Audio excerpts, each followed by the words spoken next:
Hello student, this is lecture 36 based on 5th unit for the subject VLSI design, and in this lecture we are going to discuss about this overview of the power consumption.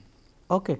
So, in previous lecture when we were discussing about this third unit, okay, power dissipation, okay, we had a discussion about this power consumption also. Okay. So, what are the parameters are involved, okay, that in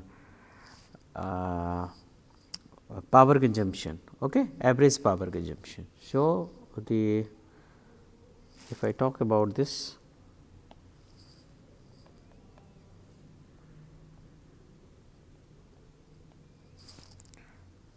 average power consumption, okay. So, mainly three components are involved, okay. So, mainly three components, okay, and what are they? The dynamic,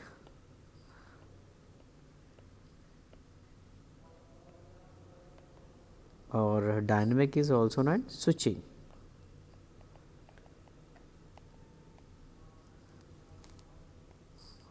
Okay. Switching power consumption,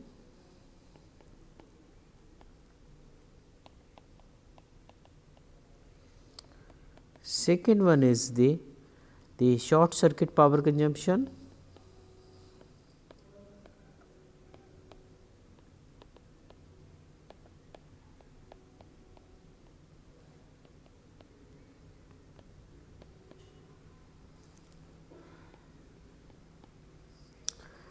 and the third one is the leakage power consumption.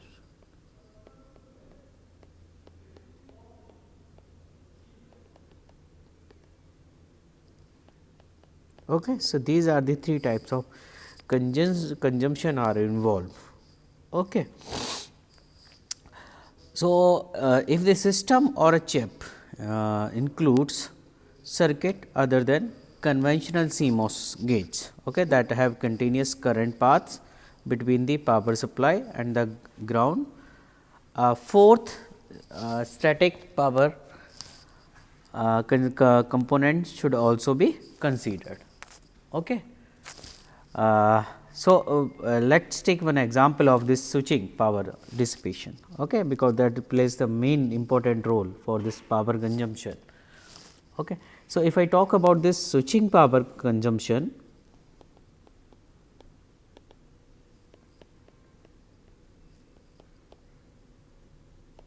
okay.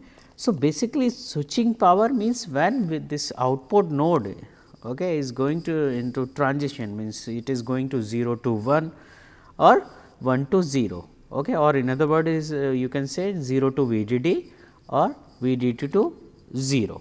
Okay. So, if I talk about this charge up condition or discharging condition. Okay.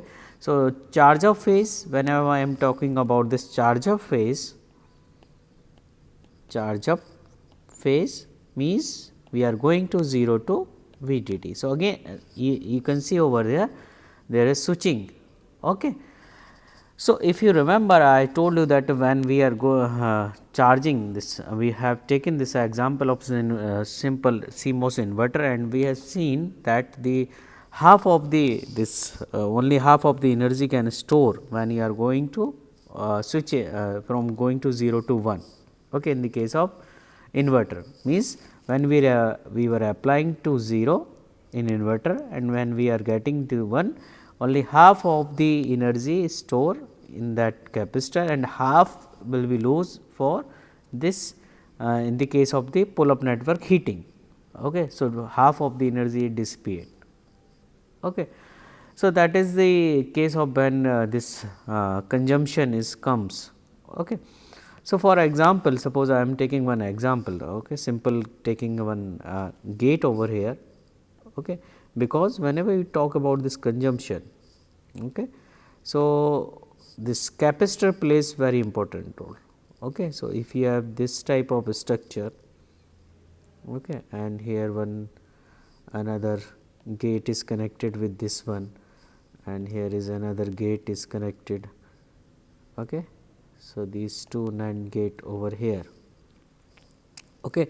So, at this point, okay, this is your CL, let us say this is CL. Okay.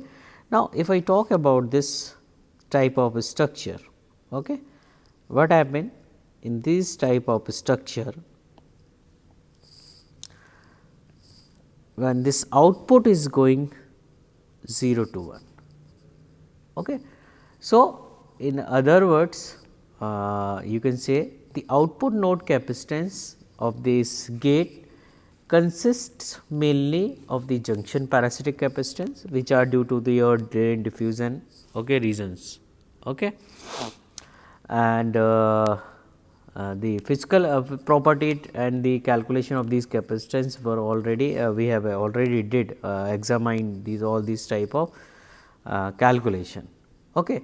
So, at this node, if you want to calculate the your total capacitance, because at that point you are going to switching, means your output is going to 0 to 1 or 1 to 0, and that 1 to 0 or 0 to 1 is driving these two gates. Okay. So, at this node the total capacitance will be C L plus summation of the your C interconnect.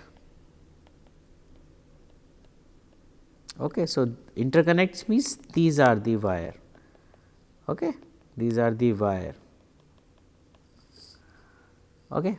Plus obviously input side pe, if I talk about the, that is the output capacitance for this gate, but for these two gate whatever is the available input side, okay, that will be your input gate capacitance over here. Okay.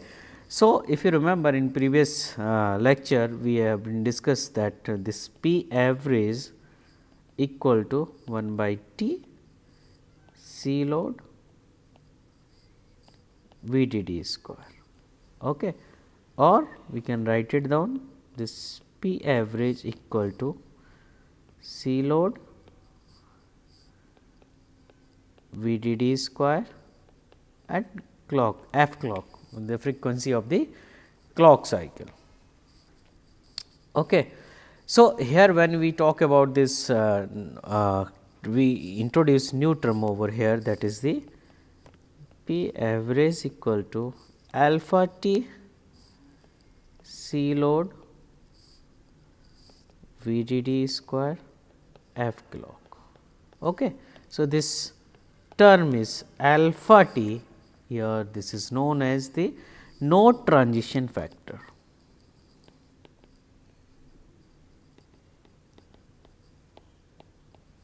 So, basically it tells that the transition from one state to the another state means 0 to VDD, or in you can say VDD to 0.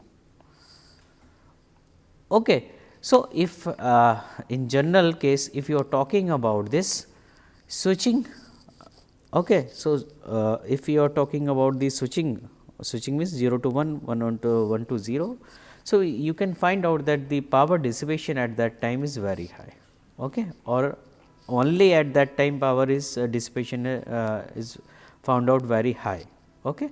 So, for us it is very important to estimation of this switching activity, okay, transition. Okay. So, this switching activity we had already discussion about on this switching activity, how to calculate this switching activity. Okay. So, this is your about your switching power. Okay. Now, if there are some methods are also available. Okay. So, you can do the this how to reduce this switching power reduction, okay, how you can reduce the this dissipation. Okay. So, for that if I thought if you are if you want to do the observation on this switching power reduction. Okay. So, these measure include, I am just naming these measure, okay. Reduction of the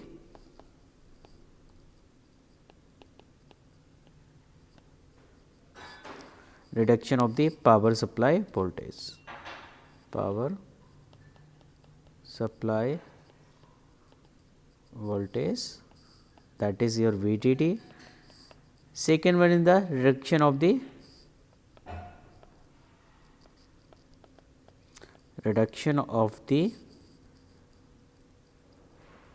your voltage swing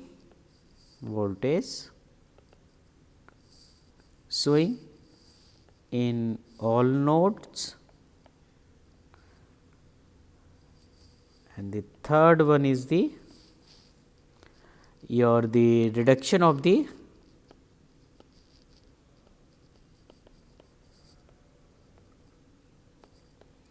as switching probability. Okay, we had already discussed discussion on this switching probability. Okay, we already calculated how to calculate the switching probability. So, switching probability nothing else the your transition factor, whether you are going to 0 to VDD or VDD to 0, and the last one is the reduction of the load capacitance. Okay. So, that is necessary to calculate the how much load at the output logic node. Okay. So, if you can reduce this load capacitance, then ultimately you can reduce this power dissipation also. Okay.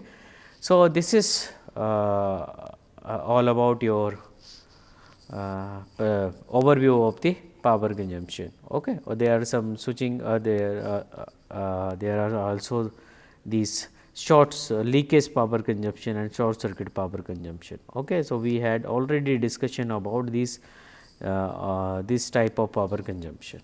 Okay. So, thank you student, this is all about this lecture. Thank you.